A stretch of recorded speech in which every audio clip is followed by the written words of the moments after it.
Hi guys, this is Hero. How's everyone doing today? So today I'm discussing Sun's exalted transit in the sign of Aries. Okay, now this occurs between April 15th and May 15th. Okay, of 2023. This is the year's video that I'm talking about.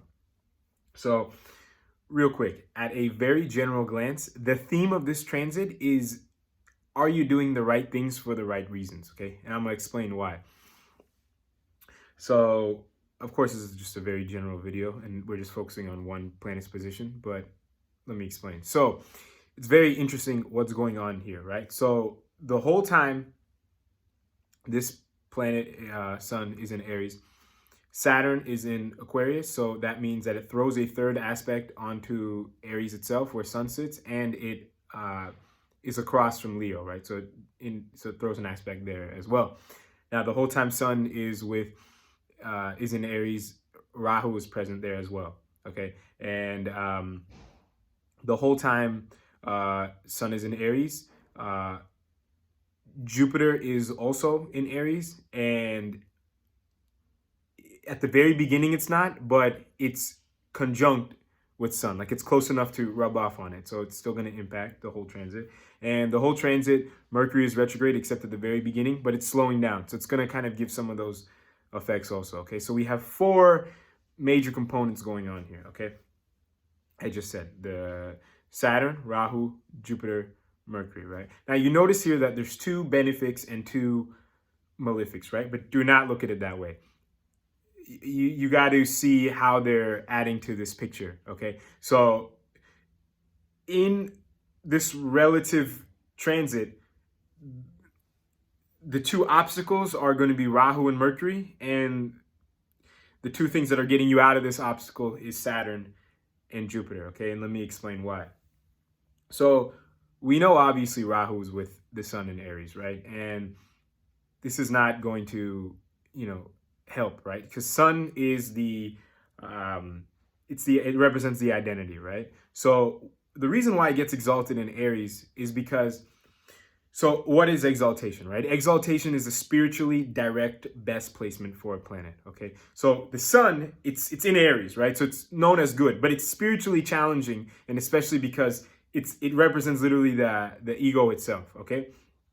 So it's being spiritually challenged, but in a good way, which is usually good. But you throw Rahu here, now it's all of a sudden not so good, right? And then you throw in a retrograde Mercury. So these two, at a glimpse, is going to basically add some wrong temptations here, okay? I'll discuss specifics in a second, but let me just first set the story. So it's going to add some wrong temptations here, right? Now, the two things that are going to kind of help you out here is Jupiter in Saturn, right? Why? Jupiter is naturally represents the higher consciousness. And Saturn here, it's in its own sign, okay? And it throws a third aspect on Aries, which is where everything's sitting. Okay, so that means that the whole sign of Aries as a whole is kind of being influenced by Saturn, in the sense that we know some karmic things have to happen for the greater good, right? And the reason why I say the greater good is because Saturn's in its own main sign of Aquarius. Okay, so we have Saturn causing things to happen for a greater good, and Jupiter, which is going to give you that wisdom. And then we have Rahu, which is a temptation, and Mercury retrograde. So that means your rational intelligence might be a little bit not there all the way. Also, I said Saturn throws a aspect on Leo. Jupiter and Rahu also throw a fifth aspect on Leo. Okay, so they all kind of influence not only Aries itself, but Leo, which is Sun's sign. Okay, so what does this mean here at a whole? So Saturn and Jupiter's presence will make it, in general, because this is just a general transit video, it will make it in general for the Sun that, okay, it'll make sure that it kind of does the right things, and it won't let the Sun, like your ego, play dumb too much, okay? And a lot of time when we make poor choices, we tend to rationalize those poor choices, right? Or things like that, right? Even though deep down we know that this is not the right reason. Well, that voice deep down that tells you, hey, these decisions you're about to make, is not right, that voice is going to get a lot stronger. So you will not ideally necessarily here in this situation make the wrong choices. However, we still have to take into account the energies of Rahu and Mercury, right? So these two could have you take possibly the right decisions, but you're focusing on the wrong reasons, okay? Especially the Rahu aspect of it. And the reason why I say this is because Jupiter and Saturn both aspect Leo, right? But on this side, the bad side, only Rahu aspects Leo, right? So that's why I kind of shift the favor here, where the actual decision you should make, ideally, is represented by these two energies here, right? But the reason of why you're making the decision, these two could hamper in here, right? So we basically just want to be aware here of, okay, no matter what decisions that we end up taking, we want to make sure that we end up taking them for the right reasons. Now, we won't always make them for the right reasons, right? Because these energies are pretty intense. So the voices of Rahu and Mercury being retrograde will make themselves known, right?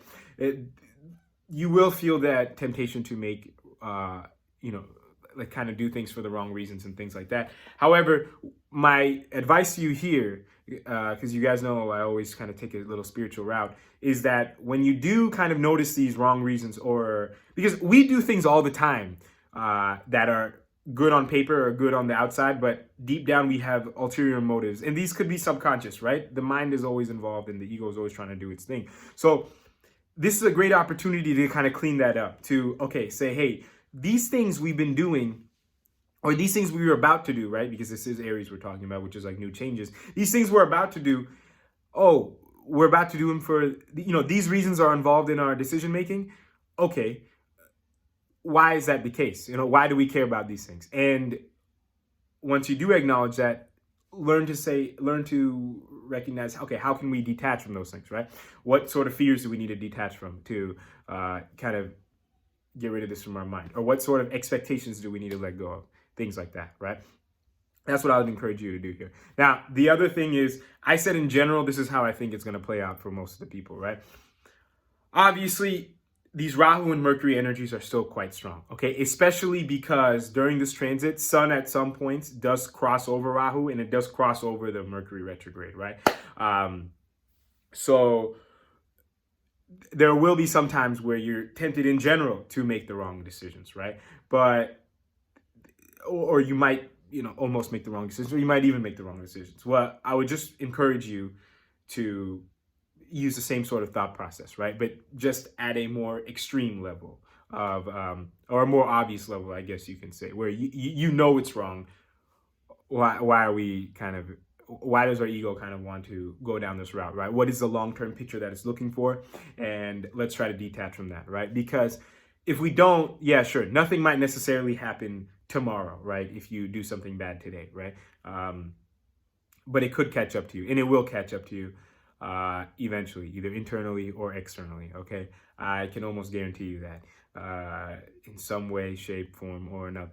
So it's best to just work on these things now and utilize all these unique transits. We all signed up for this birth, so and that includes all the transits that you'll experience while you're alive, or while you have this physical body and this mind and ego that you currently have. So in my opinion, it's best to utilize them as much as possible, however you want, but ideally in the best spiritual way possible for you personally, okay?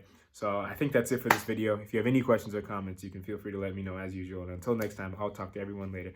Thank you all so much for watching.